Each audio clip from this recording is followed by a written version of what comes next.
Welcome, my awesome project management professionals in the making. I'm glad that you're joining me here today. We're going to tackle 5 questions for today to put you on that straight and narrow towards your PMP. I know lots of you are in full prep. So let's jump into the questions for today. The questions for today are from the process domain. Here is your very first question. I'll read it. It says, executing the project with urgency required to deliver business value. A project with a decided upon schedule baseline is at risk of missing its deadline, which could impact its value delivery. All leads and lags have been implemented in the schedule. The resource allocation has been kept consistent. The project manager needs to make decisions to keep the project on track. What should the project manager do? A. Reassess the project plan to prioritize activities that directly contribute to business value. B. Extend the deadline to ensure all planned activities are completed for the stakeholders to receive value.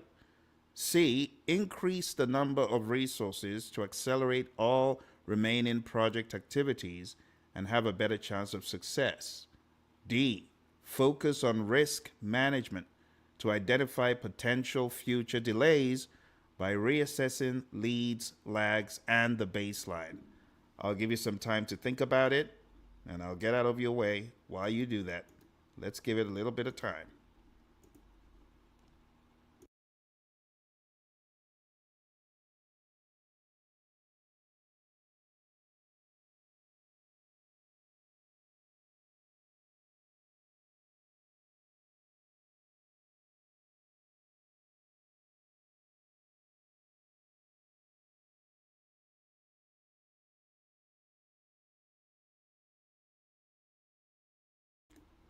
All right, my friends, let us progress into the rationalization for the answer. So what exactly is the problem here? Project manager needs to make a decision to keep the project on track, right? The project is at risk. Now, when you look at the options, this is where you need to put on your PMP thinking cap to evaluate and rapidly discredit what is not realistic and credit what is. So let's take a look from the bottom up. This is a good practice, especially when you're just getting into the groove of the PMP exam training and you want to ensure that you have covered everything. So option D says focus on risk management to identify potential future delays by reassessing leads, lags, and the baseline. Now, this is not a bad thing to do. We do this all the time as project managers. We always look into the future to ask what could cause a risk or what could cause a risk to occur. But when you take a look at this, it says this is already at risk. So we're concerned with the imminent threat, not the threats in the future, which by default we should be concerned about. But this is about something that is just in view of us right now. So I wouldn't jump at D, okay? I would look at something else. So let's go to C. Remember, on the exam, when you get questions like this, you can use the strikeout functionality tool. Now, this doesn't have one right here, but you could use this to say, nah, that's a bad choice. I'm not doing this. Option C, increase the number of resources to accelerate all, watch the word all, remaining project activities. That's a little bit unwise to accelerate everything. So for that reason, we're going to disqualify it. Option B, extend the deadline to ensure all planned activities are completed for the stakeholder to receive value. Now again, extending the deadline could be quite presumptuous. And while in some instances you may need to do that, you don't just do that without proper change control. So that's a bit presumptuous regarding the PM's abilities. It's not one that we would jump at immediately. For that reason, we will also put this in red. Then we go to A, reassess the project plan to prioritize activities that directly contribute business value. Now, this is not a bad option, okay? Because the main concern should be value delivery. It's not just about getting the project done quick, but it's all about value delivery. And what you're doing here is prioritizing those activities that directly contribute to value delivery. You're, in other words, saying critical path. That's the thinking, okay? So let's take a look at the rationalization in full. Here's the rationale. Reassessing the project plan to focus on adding value activities aligns with delivering business value under urgency. Extending the deadline could further impact the business value. Increase in resources may not be efficient or feasible. And while focusing on risk management is important, it does not directly address the urgency of delivering business value. So when you run through these options, they don't all sound bad, but the best and most imminent thing to do is option A. Okay? All right, let's go over to question 2. And here is question 2. Let's read it together. You are the project manager on a large-sized artificial intelligence project involving several hundred stakeholders and government agencies. You find that critical information is not reaching all stakeholders in a timely manner, leading to confusion and delays. What should you do? A. Implement a more stringent reporting system with an action item list and stakeholder management plan. B. Redefine the communication plan to ensure timely and effective information distribution. C. Hold daily meetings with all stakeholders to ensure information is shared as it is sent out from the project management system. And D. Assign the responsibility of communication to a dedicated team member using a RACI chart where you can track all the I assigned members. I'll give you some time to think about this.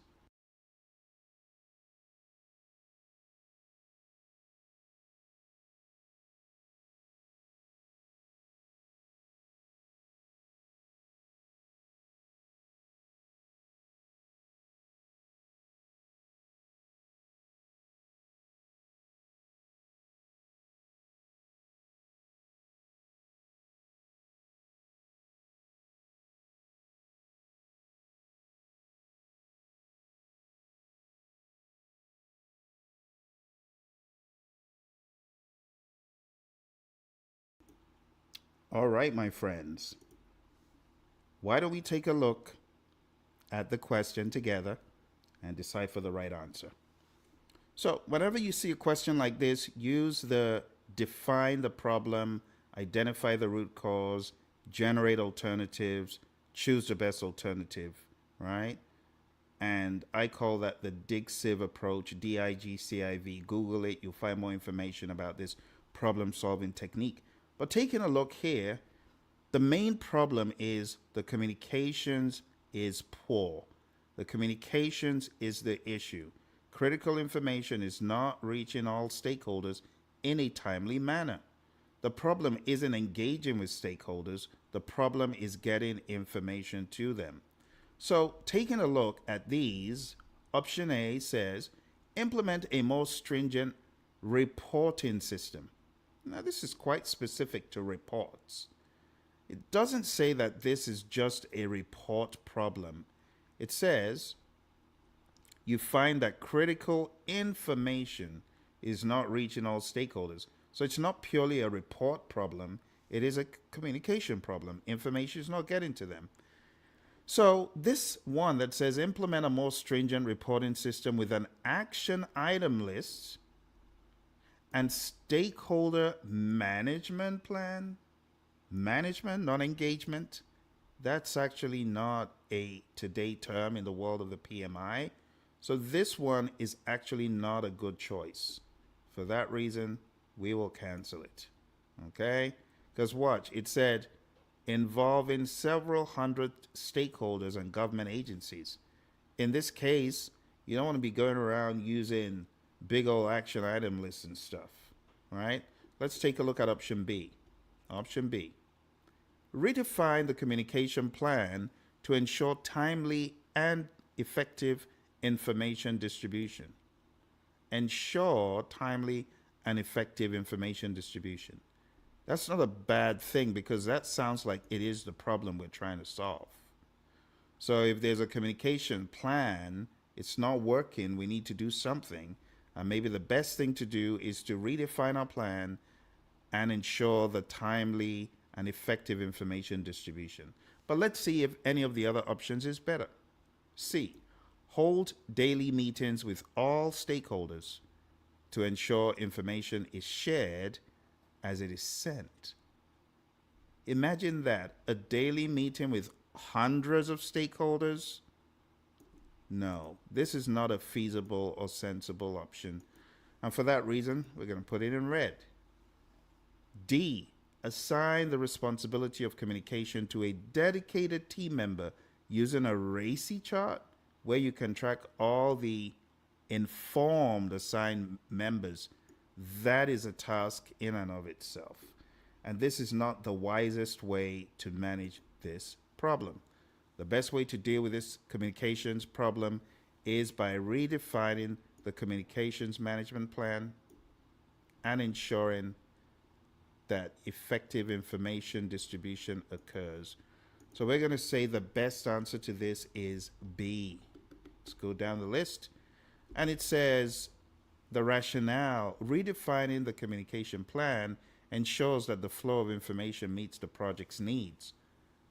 A more stringent reporting system, option A, may not address the timeliness of communication. Daily meetings could be overwhelming, which is option C, and assigning responsibility to one team member doesn't guarantee effective distribution to all stakeholders. So my friends, that is question 2. Let's go to question 3. Question 3, let's read it together. A project manager finds that critical problem-related information is not reaching all stakeholders in a timely manner, leading to confusion and delays. The latest schedule, team, and resource problems are usually communicated to stakeholders in a document. What is this document known as? Now, this is a straight up knowledge question. Shouldn't take too long. I'll give you a few more seconds.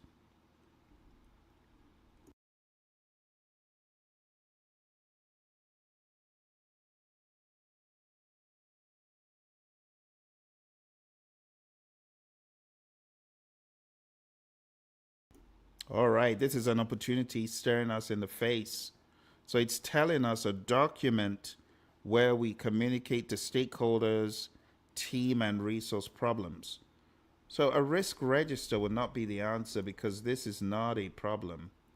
This is something that could happen, but it's not something that is happening right now.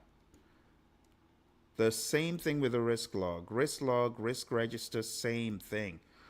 So it wouldn't be A and it wouldn't be B. C, action item list. Now, in the world of project management, they do have things called rolling action item lists and rails and raids and stuff like that. But those are all not in the PMBOK guide, not in PMI's lingo or definition of terms.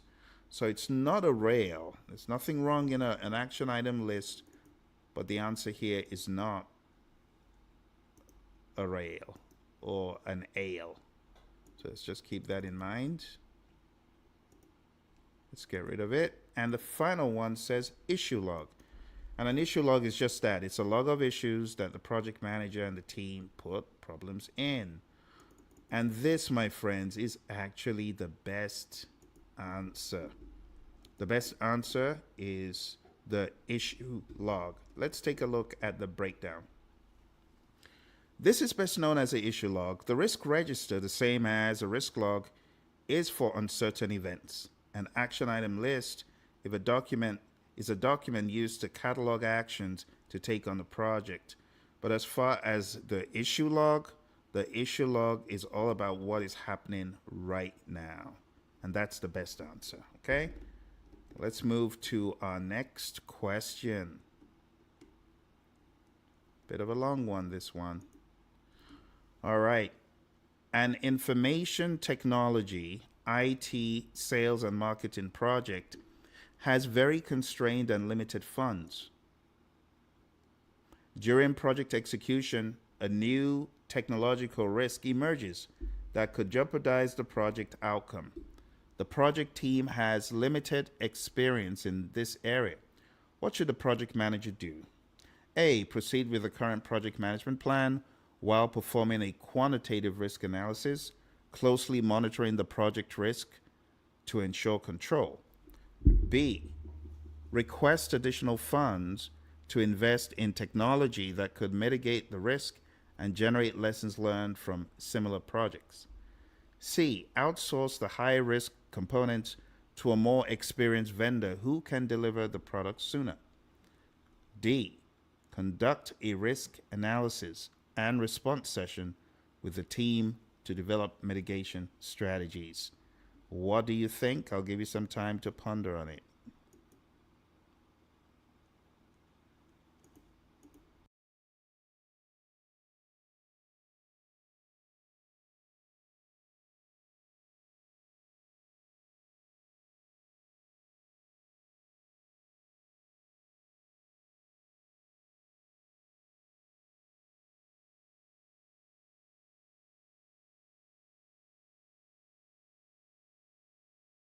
All right, my friends, I hope you have decided upon the answer.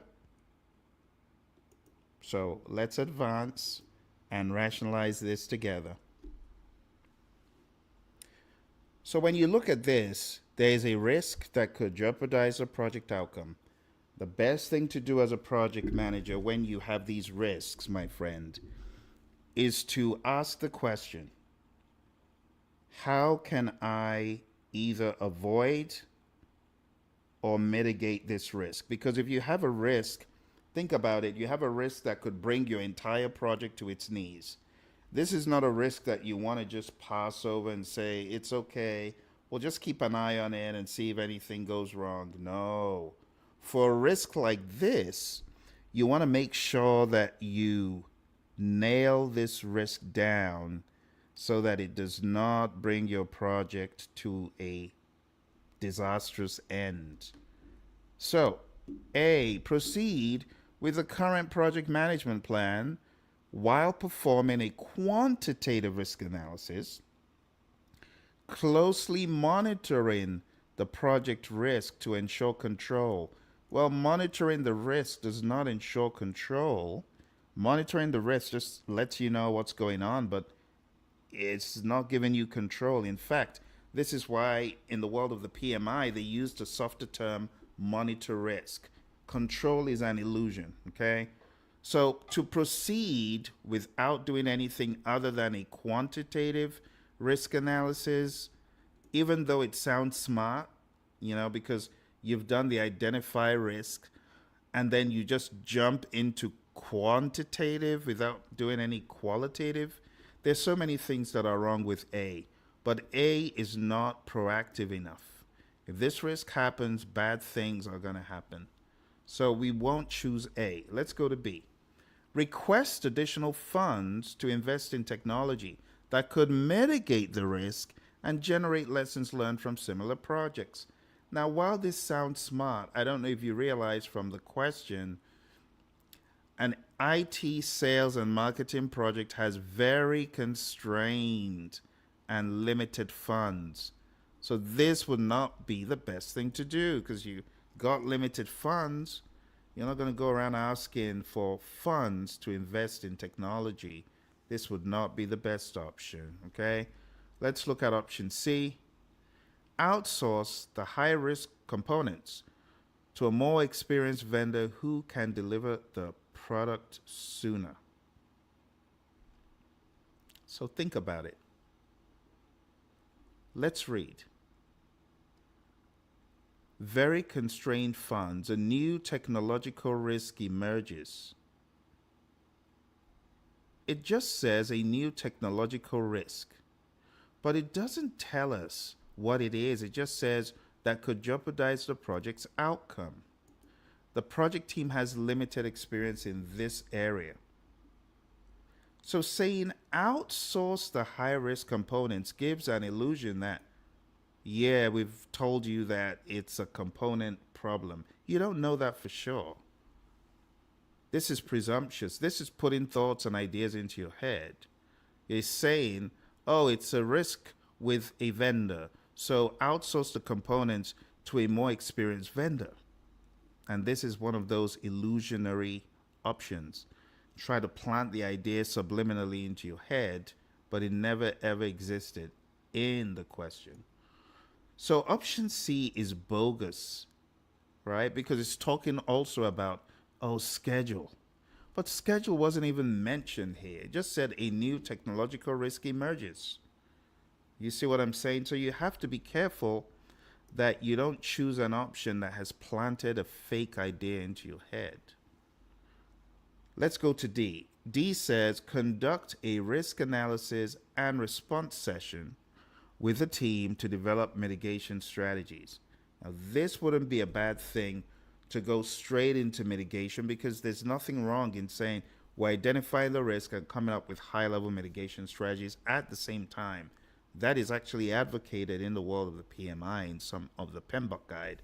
So don't look at it as being, oh, well, you just found a risk could go wrong and you didn't do a qualitative and you didn't do a quantitative. This would be the best answer, my friends, based on what we're saying. We need to move quick on this thing. You get what I'm saying? It's moving quick on the risk before it becomes an issue. All the others, they're either presumptuous or not realistic. All right. So here is the rationale. It says, D, conduct a risk analysis session with the team to develop mitigation strategies. There you have it. Conducting a risk analysis session directly involves the team in identifying and addressing the risk in line with task 3. Continuing with the current plan, option A, may not adequately address the new risk. Outsourcing could be a solution but removes the opportunity for the team to develop skills in this area. That's also another good reason. And requesting more funds might not be feasible and doesn't ensure risk mitigation. It also eliminates outsourcing. So, my friends, there you have it. There's the logic behind that one. Okay. Let's move on to our final question for today. Now, for the question set, I know that it has taken us time, that's for sure. It has. But I want to encourage you that it is important that you expand methodically on these questions. It's not about speed, it's about quality, okay? Quality of the question review process, which is why I'm not rushing you.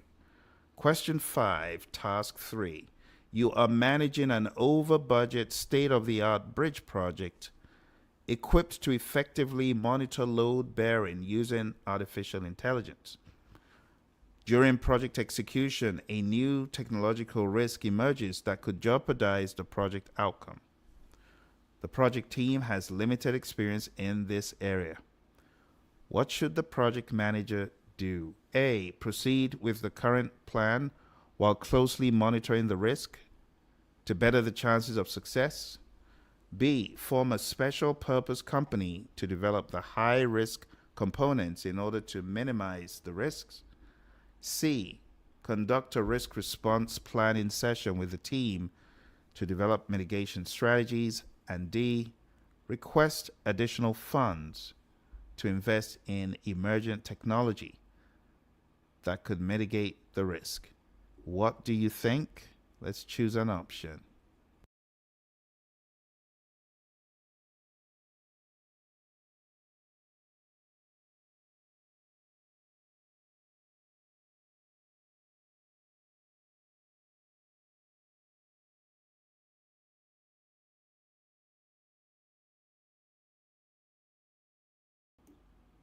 Okay, and that final one, just in case you missed it, that is request additional funds to invest in emergent technology that could mitigate the risk. Okay, have you decided? All right, let's move on, my friends.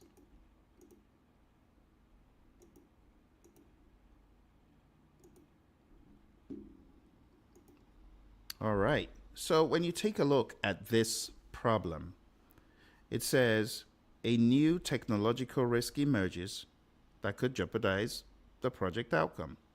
Very similar to what we've seen before.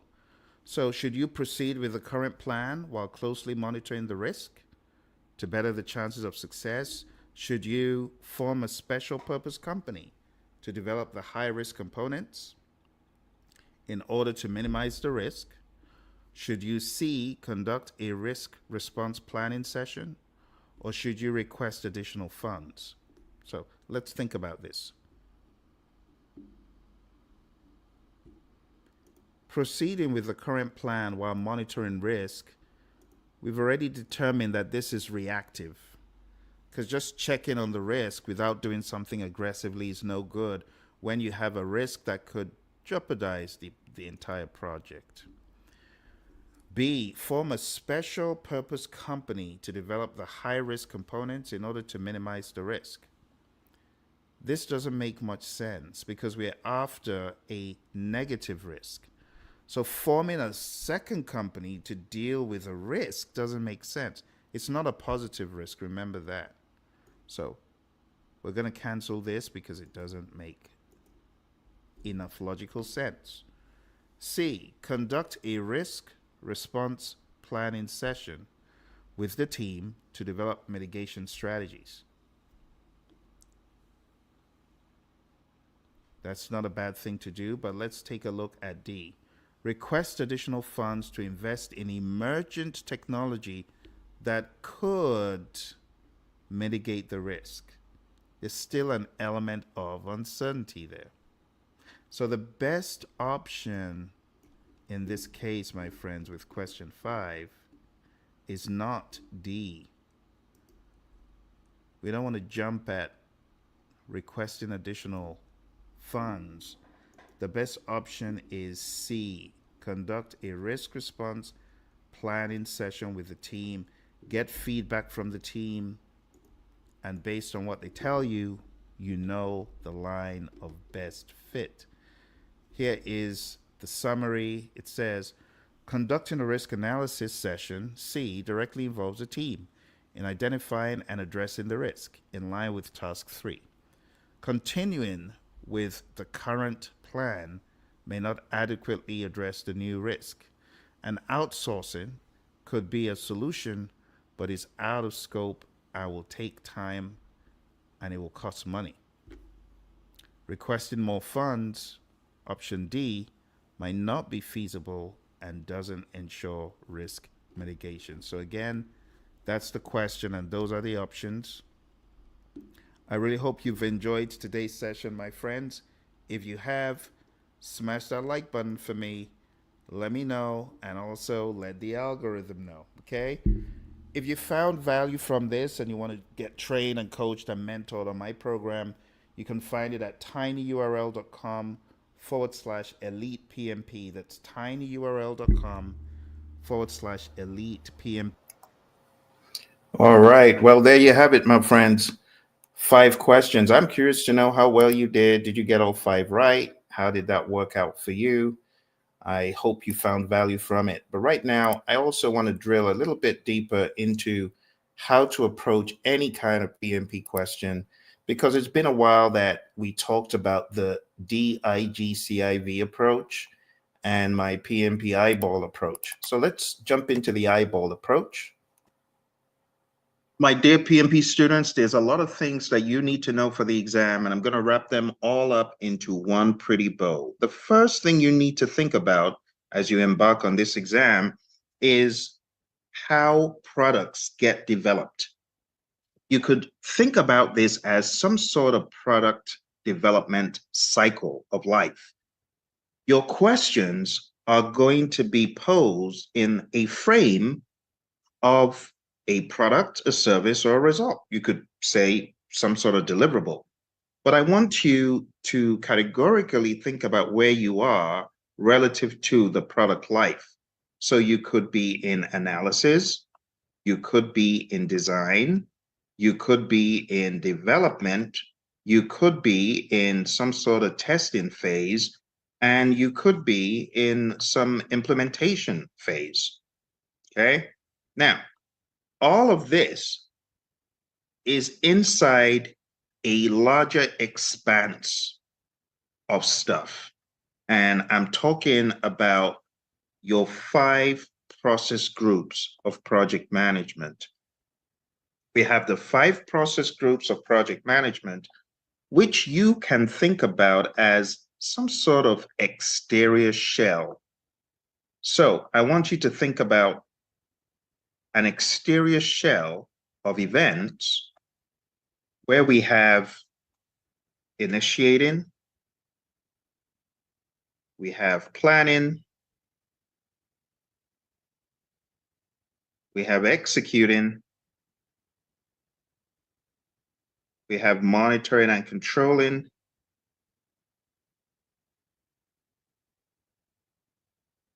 and of course, we have closing. So when you get a question, you need to ask yourself, where am I? Am I in initiating? Am I in planning? Am I in executing, monitoring, and controlling, or closing? Now, all of this stuff, we can look at this with a different bend. We can look at this as being a container for a lot of other things. So we're going to expand it. And then we're going to put inside here another view of the world. And that view of the world I want you to comprehend is the knowledge areas of project management. So while we have the big shell of the 5 process groups, as a project manager, you also have the perspective of areas of knowledge that your question on the exam could be posed from. So I want you to think about it like this. We also have a third layer where we identify your 10 areas of knowledge.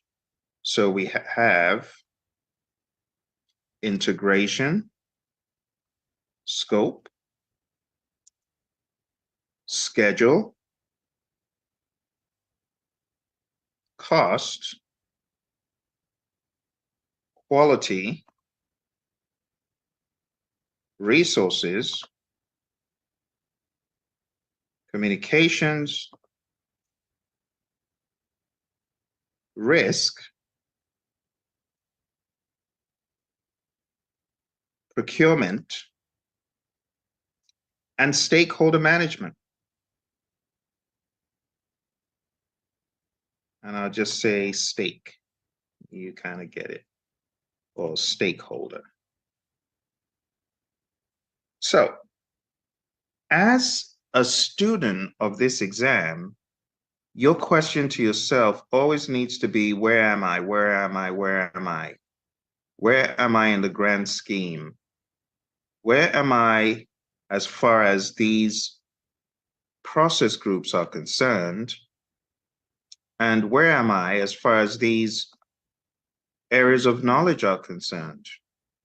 And then when you've got a better answer as far as where you are, you can then answer the question, what do I do next? See, you also need to ask yourself the question, am I in design? Am I in development? Perhaps something should have already taken place. And as a result of that, I can disqualify options. This is how you need to think, okay? Again, in the nucleus over here, we have analysis, we have design, We have develop, which I'm moving around here. And I should probably use an alternate terminology here if I can. I just don't think it will let me. Once you put it in, you can't move it, but it's analysis, design, develop, test, and implement. Okay. Now, with all of this said, when you get a question on the exam, this nucleus is going to shrink and something else is going to take precedence. So we're going to shrink down the 5 process groups because the exam is not about the 5 process groups. The exam is about a higher order, a higher level of awareness and thinking. And it comes down to this on the outside, what I'm about to show you here on the outside.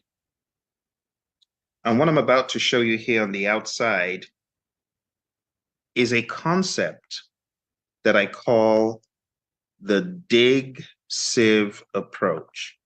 That's DIGCIV. I'm going to make that a green.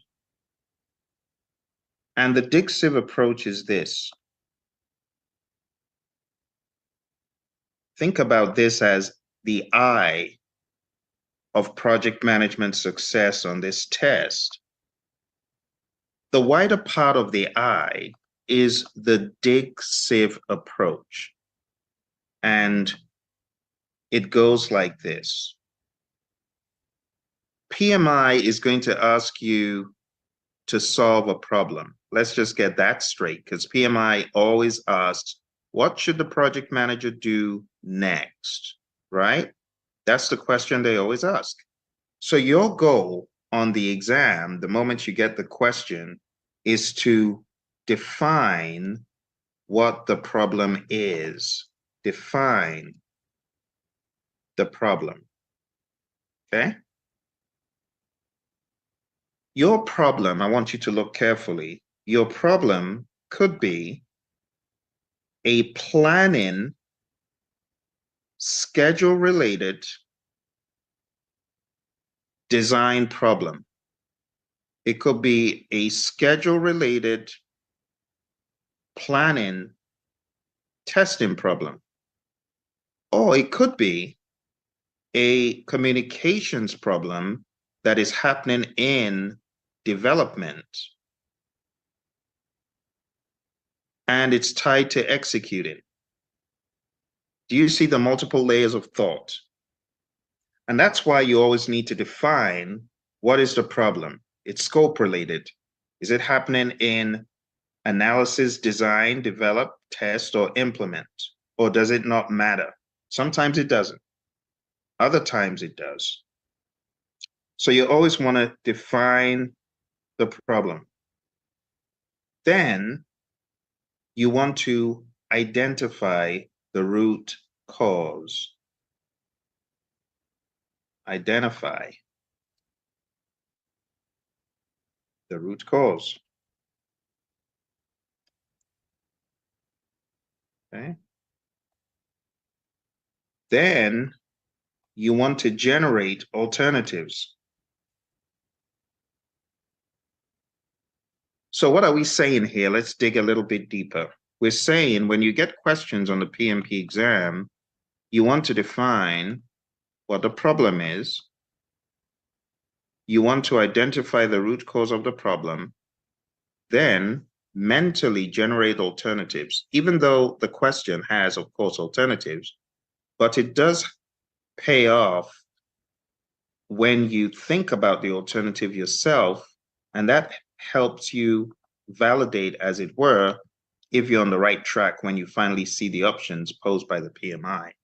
So you generate the alternative and then choose the best alternative, okay? So on the exam, you got a question about risk. What should you do? Well, define what the problem is. It's in risk management. It's happening in the test phase, and it's happening in execute, right? Or it's happening as part of planning. It's relating to some sort of analysis, but it's risk related. You see how you have 4 layers of consciousness that you really need to hone in on for this exam. Of course, after you choose the best alternative, you would implement the alternative. So implement alternative.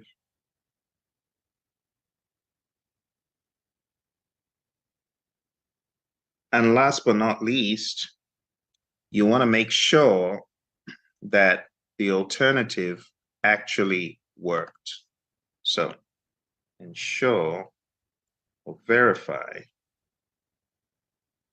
solution effectiveness. And it's kind of like having a second check to make sure you're on the right path. Okay? This is a method you can use to answer questions on your exam. Okay? You have the layers of the process groups, the layers of the knowledge areas, the layers of a development lifecycle of sorts. Doesn't have to be software, it could be anything, right? And then you have the layer of consciousness of defining what the problem is. Now, there's a sub-step right over here. And this is where mentally, I'm going to make this orange because it's a sub-step. You can break down the problem into smaller chunks. Break down the problem into smaller chunks. So if you got a very large problem, you want to progressively break it down. The other thing you want to do to help you to identify the root cause is collect data. And sometimes the question itself has data buried. You need to extrapolate from what has been given. And this, my friends, is the eye of consciousness to help you answer questions on the exam. Go through this again, and the method is going to be ingrained in you. So always define what the problem is, identify the root cause, generate the alternatives, choose the best alternative, and go back and say, if I do this in my head, does it look right? Does it sound right? And then verify once again. Always do a check. Did that make sense? Is that really what happens? And then just remember, you're always going to be told, what do you do next? And to know what you do next, you need to understand, I have a problem. It's a schedule-related problem. It's in planning, or I have a schedule-related problem. It's in monitoring and controlling, and it pertains to the implement stage. Because you will hear the word implementation on some of the questions, and you need to know what implementation is. It's just finally installing that thing or transitioning it over to the end users. And implementation means you're going live. And that's how you need to think about this stuff. All right. I hope this help gave you some perspectives about how to answer questions on the PMP exam. There are many other videos where I've talked about these components, but now you got all of these components in one place together. And also remember to take time to understand the question before lunging straight into it. I wish you all the best in your prep. Bye for now, my friends. All right. Well, I hope that made sense. For those of you who are looking for a one-size-fits-all or framework for answering questions on the exam, I'm sure the eye of consciousness for the PMP is going to help you. For those of you that may have any questions or concerns, now would be a very good time to ask. Do you have any bottlenecks, any problems that you're facing? If there are no problems, the last thing I want to remind you about is, as you get ready for this exam, to master the content, you got to think of it from the lens of the PMP exam content outline. It's not enough for you to just think of random knowledge areas or process groups where you feel weak. You really have to nail it down by combing through the PMP exam content outline. And that's why today, before we get off the call, I'm going to give you my 2 cents as far as how I think you can tackle this information, how I think you can get really good for your PMP. I'm going to be giving you the top of the waves of every domain. For some of you who might be struggling with the process domain, the process domain is not as hard as it looks if you do the right thing. It used to be very hard back in the day, but not anymore. Okay, so this is the PMP exam content outline. If you don't have a copy of this, I'm going to put a link for you in the chat, and then you can download it, because a lot of people are oblivious. They spend time on PMBOK 7 and PMBOK 6 and Agile Practice Guide. And while those are good, that is not what your exam is based on. Your exam is based on the document that I'm showing on the screen right here. So as you study, ensure that you hit the process domain squarely and understand everything that is in there. People domain, you folks for the most part are really good with that. So I'm not going to start with that today. I'm going to start with the process domain. So with the process domain, my friends, executing the project with urgency required to deliver business value, you need to understand the business case for Agile. The business case for Agile is deliver often. Deliver often so you can get feedback. Deliver often so that you can put value into the hands of the customer. So when we talk about task one, it's actually not from the PMBOK guide lens. As you can see, it says assess opportunities to deliver value incrementally. So what is agile? Incremental and iterative. See that? And then it says examine the business value throughout the project, which is continuous, right? Support the team to subdivide project tasks as necessary to find the minimum viable product. You see, the minimum viable product is the minimum amount of functionality that we put into the hands of the customer to get valuable feedback, to help us understand if we're on the right track. So task one is covertly agile, just so you know. This is not a predictive task. Task two, manage communications. Again, you got to identify the lens of agile and the lens of predictive, because even though it says manage communications, it's not talking about communications management just from the PMBOK 6 or PMBOK 7, if you will, perspective. This is an agnostic view to managing communications. So when you talk about analyzing communication needs, that could be from a predictive standpoint, that could be from an agile standpoint.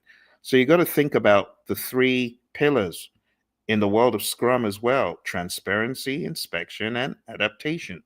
And that gives you a very good framework to think about communications to do these three things: to be transparent, to openly inspect, and to be able to adapt. So don't look at task two as just being PMBOK. Task three, assess and manage risk. It's largely addressed in the PMBOK guide, but you also need to put on the possibility of a hybrid approach. So you got to put on that hybrid hat. Task four, engage stakeholders. Again, this could be hybrid, it could be predictive completely, it could be agile. So when it talks about categorizing stakeholders and engaging stakeholders by category, you're going to find stakeholders in almost every question, my friends. Almost every question, because they're the reason why we're doing the project. Task five, plan and manage budget and resources. I know a lot of folks are not studying on value, but you might just be the lucky one, the fortunate one who gets earned value questions. You could very well be that person. So I would highly encourage you to understand the philosophy of CPI, SPI, CV, and SV. Anytime your earned value is lower than your planned value, you're in trouble on the schedule. Anytime your earned value is lower than the actual cost, you are in trouble on the cost. And what I mean by that is, if your earned value, for example, is $50 and your planned value is $60, it means you plan to deliver 60, but you only delivered 50. You get what I'm saying? Because earned value is the budgeted cost of work performed. So if your budgeted cost of work scheduled is a certain number, you at worst want to match that number. You don't want to be less than that number.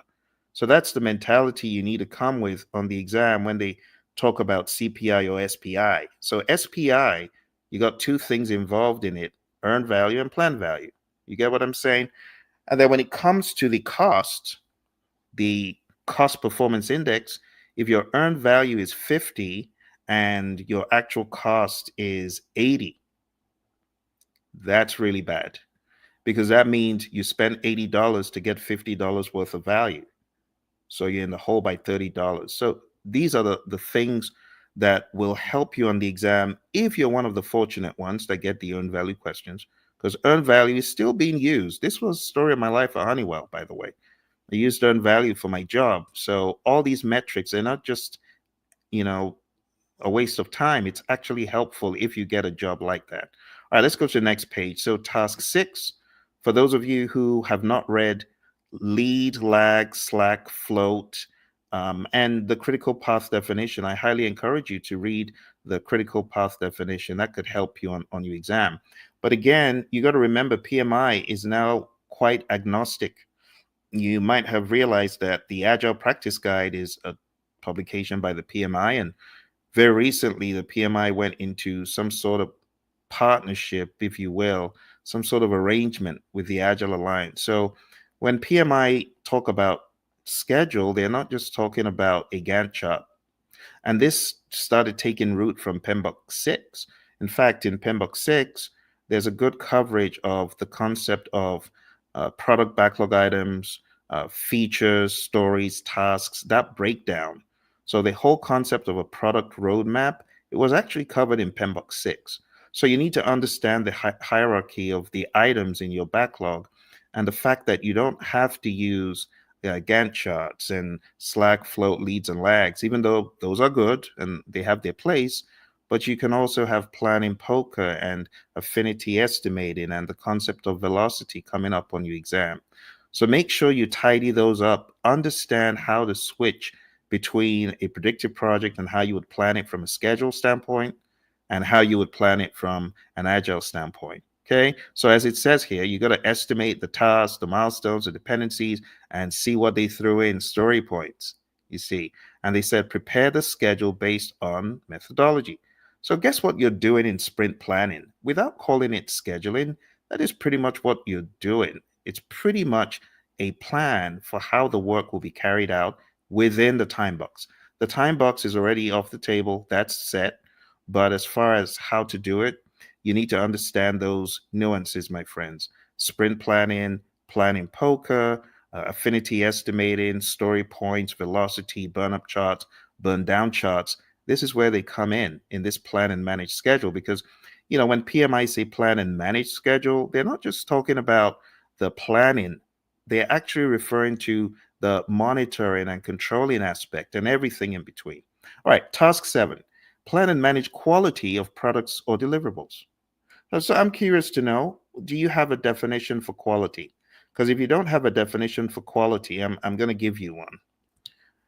So in the chat, I'm going to put fitness for use, conformance to requirements, customer satisfaction, Kaizen. Those 4 things, that's my definition of quality. I'm going to put it on the screen. Fitness for use, conformance to requirements, customer satisfaction, and Kaizen. That's quality.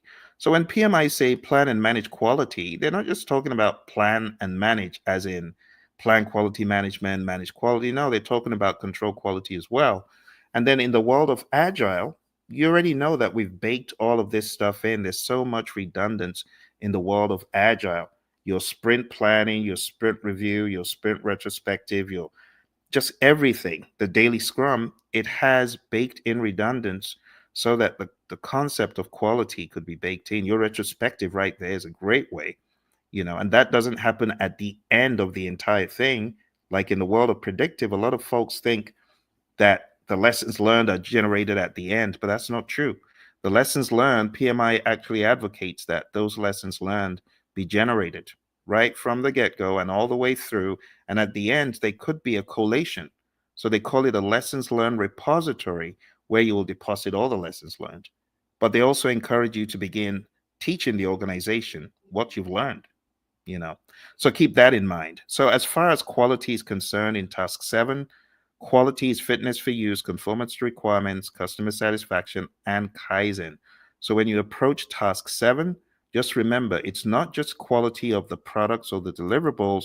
You can also have project quality, poor quality as far as the project management. All right, let's go to number 8, plan and manage scope. So for this one, I expect you to know all your 6 processes, right? Plan, scope management, collect requirements, define scope, create WBS, validate scope, and control scope. So for the triple constraint stuff, my friends, on your exam, that isn't one that I will excuse. I would say really go hard on understanding your 6 scope aspects because scope is big. The same for schedule. You got to understand what happens in schedule and what happens in cost that we've just covered. Because we got 4 in cost, we got another 6 in schedule, and now we have 6 in scope. So the arrangement of these tasks is not in any chronological order. It's just in the order that PMI chose to present it. You also need to remember when we talk about breaking down the work, the WBS is what we do in the world of predictive, but in the world of agile, we have what we call PBIs, product backlog items. And you need to remember the mnemonic made a fun mnemonic: Phil eats fries sometimes on Thursdays. And what that means is you got the product, that's the P, right? Then you got features, coming down, products, epics, features, stories, and tasks. So it's just a fun mnemonic. I'll put that in the chat as well. It's Phil eats fries sometimes on Tuesdays. And it just means the product level, the epic level, the feature level, the story level, and the task level. And you need to understand that hierarchy because it will help you when you're thinking of breaking down the work. So the epic is just a big chunk of functionality. Mike Cohn will say it means great big one. And you got features that make up the epic. You could break your epic down into features, break your features down into stories. And ultimately, when you do your sprint planning, well, a lot of teams are breaking down those stories into actionable tasks. So you got to understand when PMI says plan and manage scope, there's some conjoining going on with the schedule world in the world of Agile. Number 9, integrate project planning activities. This just means integrate everything that needs to be integrated. So you would do this in smaller chunks in Agile, like in your sprint planning. And then you'll also have somewhere in the middle a backlog refinement that you do. But in the world of predictive, you got to integrate because that's your job as the PM. The PMI tell you that's the one thing that you cannot delegate to someone else, the integration. So when it comes to integrating project planning activities, you got to consolidate the project or phase plans. You got to make sure everything is aligned. You got to look for dependencies. You got to continuously analyze data. And this needs to be a constant replanning. Okay. Number 10, manage project changes. Well, this is a no brainer. In the world of Agile, it's baked in implicitly. We kind of discourage change in the middle of the sprint. That's just how it is because when we commit to doing stuff in a sprint, if we are so open to making changes at the drop of a hat, not to say it couldn't happen, but if we make changes at random in a sprint, we're likely to not meet our objectives or sprint goal.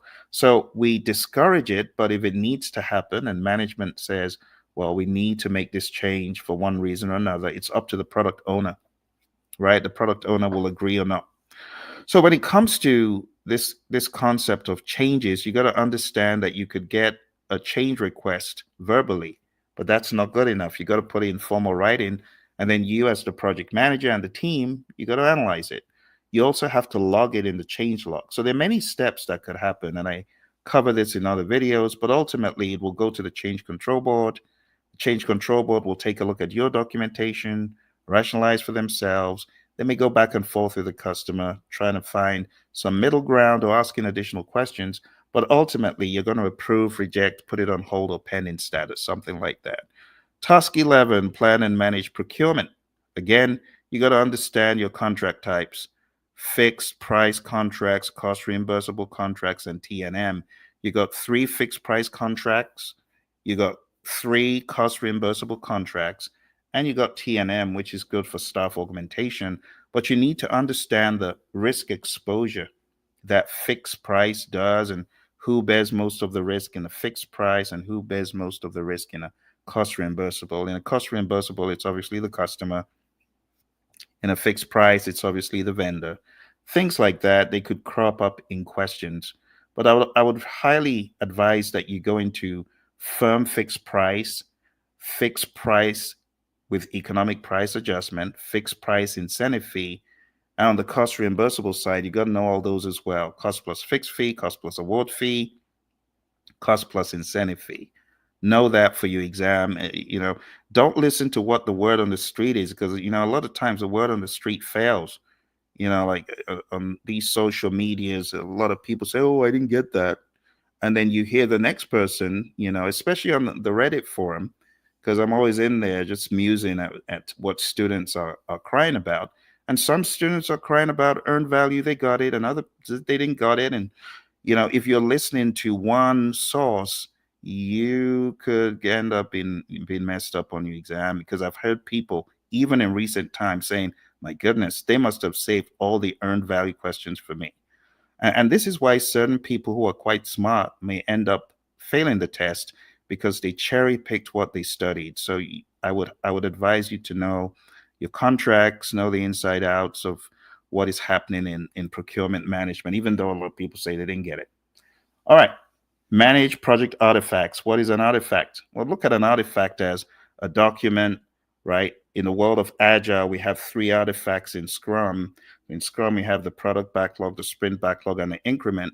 But in the world of predictive, we have all these documents, baselines, plans, all this stuff. Generally, when we look at the artifacts, we're talking about more like baseline and plan items, but any document could be an artifact. It really depends. So the PMI is saying determine the requirements, validate that the information is kept up to date, especially version control. If you haven't paid close attention to configuration management, look for my video. It's about, I think, 15 minutes or maybe less on configuration management, because configuration management is largely about version control. And you should have some understanding of version control going into your exam, right? Versioning, ensuring that the artifacts are stored the right way. When we talk about drawings in the world of construction or engineering, those are also artifacts. So artifacts are very far reaching, and you need to understand the concept. Number 13, determine appropriate project methodology, methods, and practices. My friends, this is one that I would highly advise you to go to the Agile Practice Guide to cover, because I know some of you have not covered the infamous table in the Agile Practice Guide. And I'm talking about the table where you have predictive, you have iterative, you have incremental, and you have agile. And a lot of folks still don't know the difference between these 4. And tonight is your fortunate night, because I'm going to show you what the differences are really quick. Predictive, you deliver one time. You plan everything up front as much as possible. You deliver one time. Iterative, you plan in not all at once, but you plan and deliver a prototype of sorts. But the delivery is not like putting it into implementation, it's just showing it to the customer for feedback. So you create a prototype, you get feedback, but that's not the end. You're not delivering it. It's not like in the world of Agile where you would deliver an MVP. No, no, no. This is different. In the world of iterative, you're going to do a prototype, and then you're going to ask what needs to be done better. Then you're going to go back and do it better without release. And you could have multiple iterations of working on the product. And when you get to the end of all those iterations, you then deliver one time. You see? So predictive and iterative, they actually have a lot in common, in that the delivery is a one-time delivery at the end in predictive and iterative. Now, this is very different from the muddy waters that you will encounter if you open PMBOK 7, which is why I tell people you might really want to look at Process Groups, a practice guide, because it's explained better, right? And it's explained really well in the Agile Practice Guide. In fact, that's probably the best. The Agile Practice Guide is really the best because they break down predictive and iterative and one-time delivery. Incremental is multiple smaller deliveries, but those deliveries are for products or services or goods that don't have a whole lot of change. See, this is why you need to open your Agile Practice Guide. And I want you to look for the table that reads the continuum of life cycles. Very important one for you to read. And as a practitioner, that is one you should know. Like there are a lot of people who are PMPs, and I asked, do you know the difference between iterative and agile? Do you know the difference between iterative and incremental? And they don't know. So incremental is better suited for products or services, just say deliverables that have small degrees of change. So you could deliver 500, let's say, keyboards to a vendor or to a buyer, right? So it would be for things that are discrete. It's not well suited for a lot of change. And that's where incremental is different from iterative. Iterative is a one-time delivery. Incremental is multiple deliveries. But you see on the side of iterative, iterative incorporates a lot of change. Incremental does not. Ah, is a light bulb coming on? And then when we come to the world of agile, I often say agile is a lethal weapon because it combines iterative and incremental. See? So iterative, change, incremental, frequency, speed of delivery, you combine both and then you get agile. And that's why Scrum is a very good representation of how it works because we say 4 weeks or less for the sprint in the world of Scrum. So it's short, but we're going to deliver something as well. We're going to deliver something with speed. So iterative and incremental combined gives you agile. And agile in the Agile Practice Guide, it just reads frequent small deliveries. So I would encourage you to look for the Agile Practice Guide, really hone in on this. It could open up your eyes to some of the trickery in the questions. All right. So that was 13, appropriate project methodology. I'd also encourage you to read up the Stacy model if you haven't, the Stacy complexity model. That is definitely one you want to read in the Agile Practice Guide and online. You know, there's lots of documentation about the Stacy model online. All right, let's go to number 14. Establish project governance structure. So what is governance? Have you ever asked yourself that question? Have you ever come across a bunch of like lingo in PMBOK, Agile Practice Guide, all these books? And have you really stopped yourself and said, hey, do you really know what that means? Do you have a definition for that? Has that ever happened? It's happened to me tons of times. I'm like, I actually don't have a definition for it. And then I go read it up. So I paid close attention to the word governance because PMI have been using it for eons. And in the PMBOK Guide 6, it says, quoting almost directly, governance is a framework.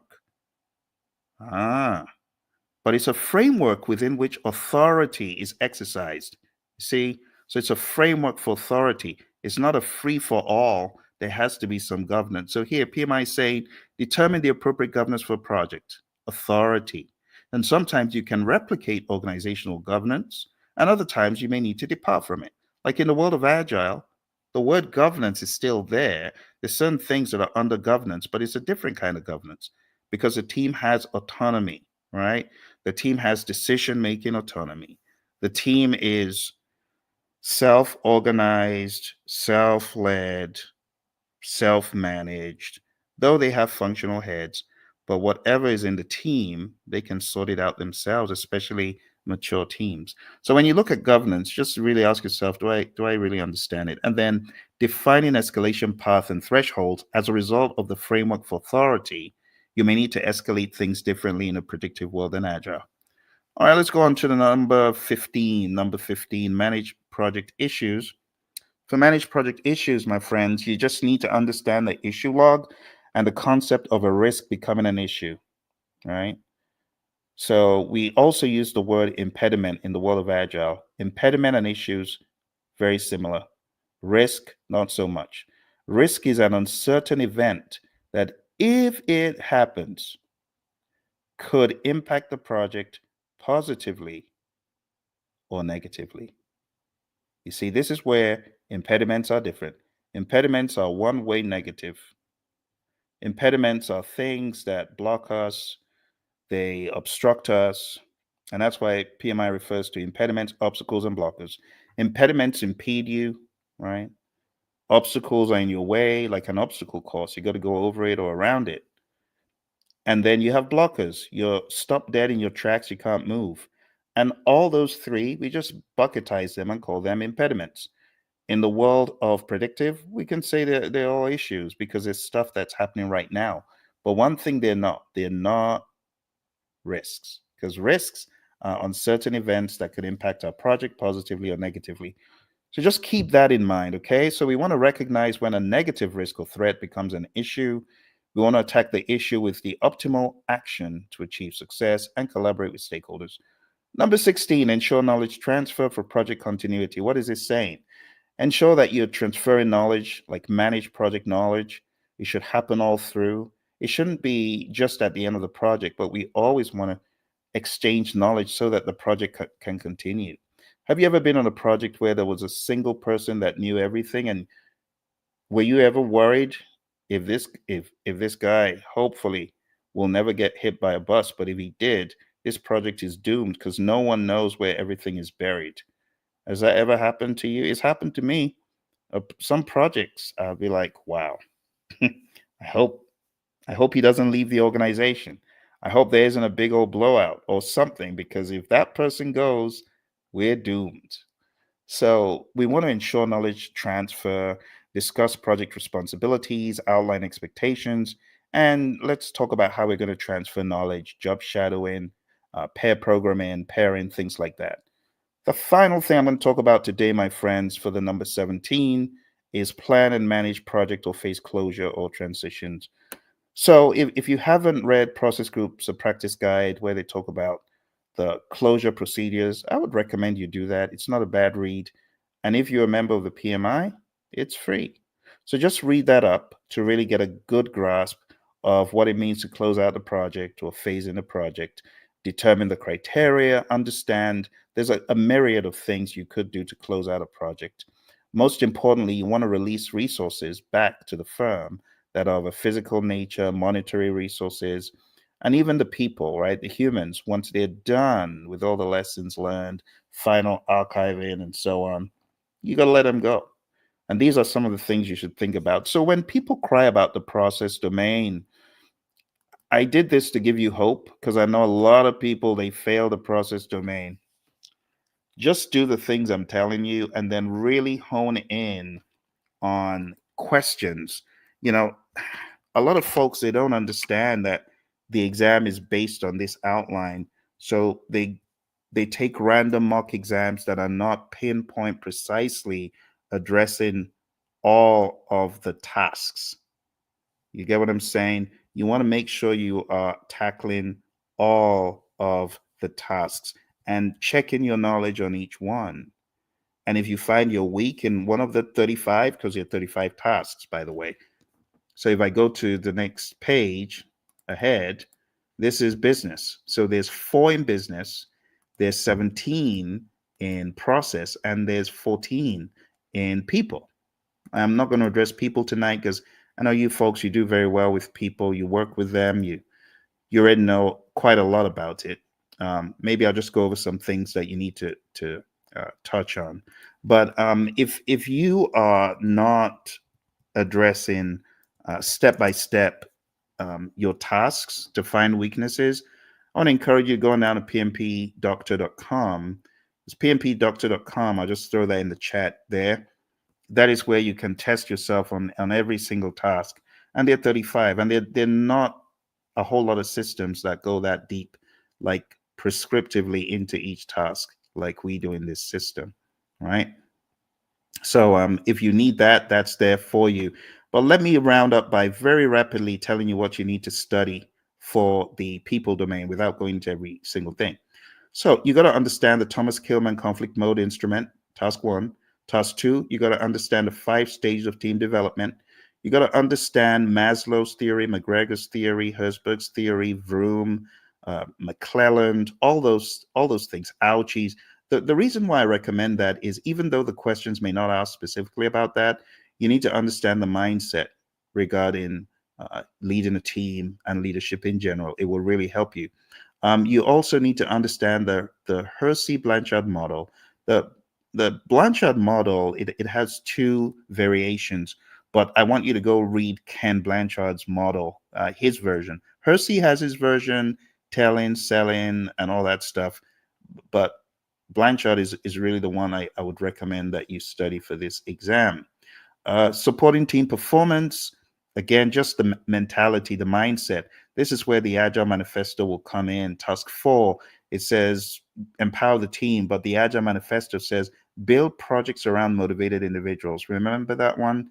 If you've read the Agile Manifesto, it tells you to build projects around a motivated team. And it says give the team the environment and support they need. Trust them to get the job done. So a lot of what is here is Agile philosophy. Build a team. That's the 5 stages of team development inside out. Address and remove impediments, obstacles, and blockers. We've already talked about that philosophy. That's the Scrum Master mindset, the servant leader mindset. Task 8, negotiating. Just remember you got all sorts of good and also very bad negotiating tactics. But you got to be thinking about the Agile Manifesto, which says customer collaboration over contract negotiation. And that will steer your thinking, right? Task 9, collaborate with stakeholders. Same thing. Collaboration, customer collaboration. Task 10, build a shared understanding. Break down situations to understand the root cause of a misunderstanding. It's very similar to what I taught you just before this, the Dig-Sieve approach. You got to break things down and understand them collectively. Task 11, engage and support virtual teams. So the mindset of using the fishbowl window concept that's talked about in the Agile Practice Guide, the concept of servant leadership and understanding the use of all of these events, ceremonies, as some people call them, as far as team collaboration and supporting virtual teams. Defining ground rules, you got to understand the difference between a team charter, a project charter, team contract, social contract, ground rules, all the same thing, but just the interplay of terminology. And then mentoring, the difference between mentoring and coaching, it could help. Mentoring is when you're telling based on your experience. Coaching is when you're asking questions to bring out the best. But you got to do both as a good project manager. And lastly, promote team performance through the application of EI. So just understanding the concept of emotional intelligence, understanding the difference between extroversion and introversion, that could help. And last but not least, let's go on to the final area that we haven't covered is the business environment. So one of the best ways to understand the business environment is in our book, PMP Exam Immersion. We go pretty deep into the business part. But I would also recommend for this, understanding the business case really well, understanding the benefits management plan, benefits register, that whole concept, which was very well covered in PMBOK 6 and is covered in Process Groups of Practice Guide. You got to understand those two, business case, benefits management plan, and understand things like net present value, ROI, just because the lingo could help you, the understanding and the mentality could help you. Not that they're going to ask you, oh, what is the MPV? They used to back in the day, but not anymore. But understanding at a high level what it does, the time value of money concept, it could help you. Task 2, evaluate and deliver project benefits and value. This is where you need to put on your product owner hat and be thinking value. You need to understand how the product owner prioritizes. How does the product owner prioritize? Based on urgency, based on complexity, but most importantly, based on value, based on risk. The risk of not getting it done, and it's mega important, you see. So you got to think like a product owner for task 2. Task 3, also think like a product owner, because this is where you're addressing the business environment changes like a product owner. So you're looking across and outside of the firm. And based on the geopolitical landscape, regulations, technology, marketplace conditions, your product backlog could change. So that's the mindset. It says continually review the external business environment changes for impacts on project scope or the backlog.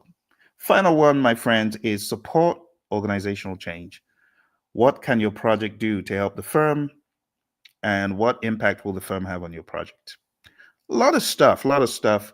But if you're looking to study in an environment that has, great content and is not boring, death by PowerPoint, no human interaction, you want to go to my Udemy course. If you go to tinyurl.com/elite PMP, you'll be able to sign up for training with me, because I'm not just about you passing the PMP exam. I want you to be a savage in the real world. I want you to like really know this stuff. I'm not looking to microwave people. You got the microwave courses where you come out and they promise you can get certified in like a week or two and all that stuff. That's not what I'm after. I'm after serious people who really want to see this as a profession long term. Like I got certified 20 years ago, my friends. I'm still crushing the game. I'm still adding value because I internalized this stuff. And that's what it's all about. Okay. Thank you so much for joining me today. I appreciate you coming online and checking out the questions and all the ideas. If you got any questions, feel free to put them in the comments after the fact. Thank you very much, and bye for now.